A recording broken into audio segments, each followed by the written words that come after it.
Hi, John. Thanks for coming in today. I'm here to speak with you about the results of 4 assessments you recently took so we can start developing a treatment plan. You completed the Beck Depression Inventory, which helps us understand the severity of your depression, the Beck Hopelessness Scale, which looks at your feelings about the future, the Beck Scale for Suicidal Ideation checks for any suicidal thoughts you might have, and the Beck Anxiety Inventory, which measures how much anxiety you're experiencing. So let's start with your depression assessment. Your score was a 32, which falls in the severe category range. This means you're experiencing very strong symptoms of depression. You agreed to some of the statements, such as feeling guilty all of the time, having no pleasure in things you used to enjoy, and feeling restless and agitated. These are all signs of severe depression, so this is something we will need to address immediately so you can start feeling better. This leads us to the next assessment I want to go over.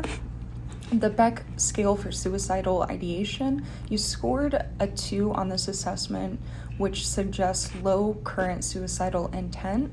You mentioned that you have no desire to kill yourself. However, on the depression inventory, you indicated that you would kill yourself if you had the chance, which concerns me. This contradiction between your answers is important to understand. Sometimes when people are feeling very depressed, they might have fleeting thoughts of suicide, even if they don't actually want to act on them.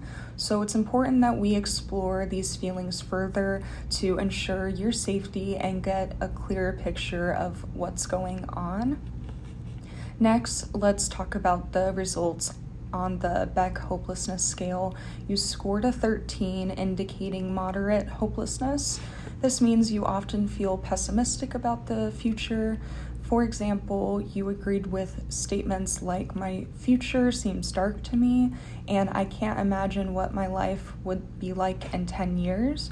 These feelings are very common when someone is struggling with depression. Lastly, let's look at your results on the Beck Anxiety Inventory. You scored a 18, which falls in the moderate range for anxiety. This means you're experiencing significant anxiety symptoms. Some of the physiological symptoms you've been experiencing include feeling dizzy, hot, shaky. You indicated some panic-related symptoms of anxiety as well, such as being unable to relax, fear of losing control, and difficulty breathing. I know these symptoms can make daily life really challenging, so we'll need to come up with some coping mechanisms to help alleviate this anxiety you're experiencing. I can see that you're going through a really tough time right now. Feeling this level of depression, hopelessness, and anxiety is really challenging, and I want you to know that you're not alone in this. Given the severity of your depression and your answers regarding suicide, we'll first discuss this and come up with a safety plan to ensure you're safe. Together, we'll come up with a treatment plan to better manage your depression and anxiety. Thank you again for being open and completing these assessments. John, if you have any questions or need to talk about anything else, please let me know. Thank you.